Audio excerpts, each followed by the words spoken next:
Bismillahirrahmanirrahim. Welcome to the next installment here at AbuMaryam.com of our explanation of Madinah Book 1. In this class, inshallah, we're not going to cover too many new concepts. However, we're going to continue to repeat over and over again the concepts that we've covered previously. And that's because, as I've mentioned, they're very fundamental, and we're going to build upon them as we go on, so we have to make sure that we get them very well. We begin the dars, Bismillahirrahmanirrahim. The title of this dars is Man Hada. Man Hada. And you'll see that the structure of this sentence is the same as the structure of the sentence that we took in the previous class, which was Ma Hada. And essentially the sentence is the same, with one difference which we're going to explain now. Man, just like Ma, is for istifham.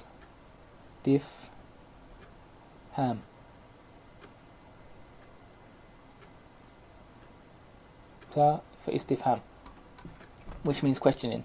And we said previously that ma was for istifham, and now we're saying that man is also for istifham. So what we need to know is what's the difference between these two words, because we wouldn't have the same word or two different words producing the same meaning. We need to have some distinction between the two, otherwise there's no benefit to bringing this class now. So the benefit is that ma, which we use, we say this is for غير Aqil. Aqil meaning intelligence or intellect. So ma لغير العاقل, and for that which does not have an intellect. For example, when you say ma hada, you're talking about objects. Ma hada, hada bayt. What is this? This is a house, it's an object. Man, on the other hand, is for something which is aqil, and something which is having intellect, so for people. So when you say man hada, say, as in our first example here, hada tabib, this is a doctor. So you're talking about something which is having intellect. In terms of our translation into English, you would say ma, we translate it as what, and man, we'll translate it as who.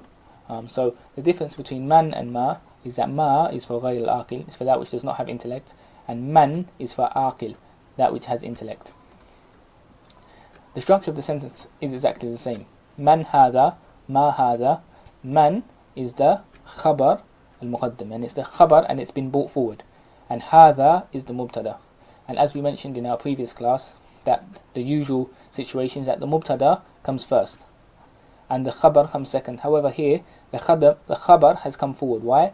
Because the khabar is an ism of istifham, and all asma al-istifham, all the ism or all the asma, which is the gem of ism, that are used for questioning, and they have to come at the beginning of the sentence. So far now you know two, you know ma and you know man. There are others which we're going to learn, and any of them, all of them, they have to come at the beginning of a sentence. So the structure, in terms of its i'rab, is i'rab, meaning that its structure or its grammatical rulings or the positions of each part of the sentence or their parts of speech are that man is a khabar and it's muqaddam, it's been brought forward, and hada is the mubtada and it is mu'akhar and it's been put back.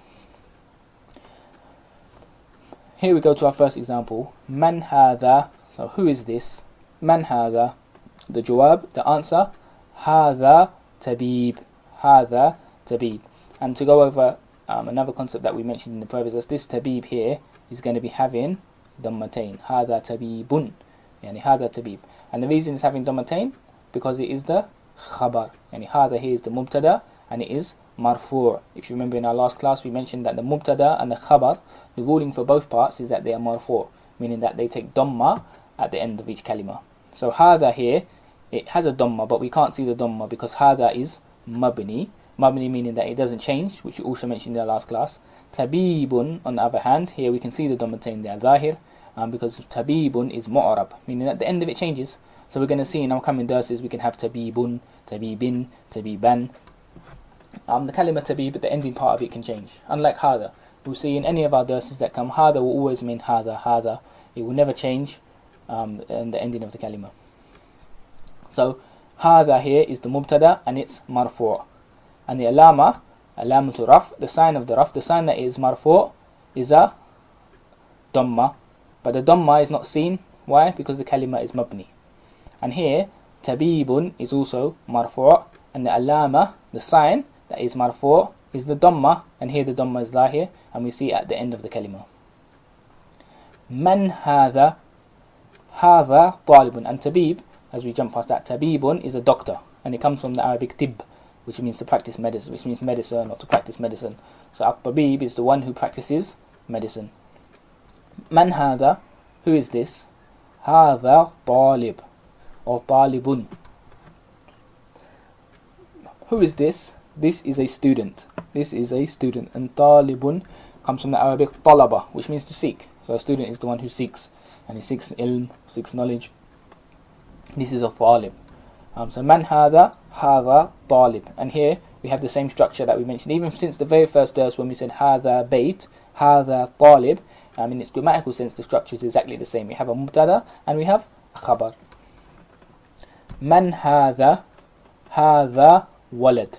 Hada walad. This is a boy. Walad means boy. And it's not to be confused with walid, with a mud after the waw. Walid with the mud after the waw is father. So walid is boy and walid is father. And walid can also mean son. It can be translated as that as well. So man hada, this is a boy. And hada walidun. Yani with the dammatain, because it is the khabar, and the khabar is marfu as we previously mentioned. And the final one, we see this hamza reappearing. This hamza that we saw previously, this hamza of istifham that we put in front of a sentence. So we said hada waladun, and then we put the hamza in front of it and we made it into a sentence. Ahada waladun, which means a question. Is this a boy? And we mentioned previously that whenever we have this hamza, we have to have an answer first. We have to say naam or la. We have to answer the question that is it a boy? So the answer here is la. La, meaning no, it's not a boy, but rather hada rajulun. Hada rajulun. And a rajul is a man. So no, it's not a boy, but rather it's a man. And all of these sentences, they follow the same structure that we've been explaining previously. And that structure is that we have the mubtada, which is the thing about which we are speaking. It's the thing that we want to give information about it. And then we add to that, we add to the mubtada, the khabar.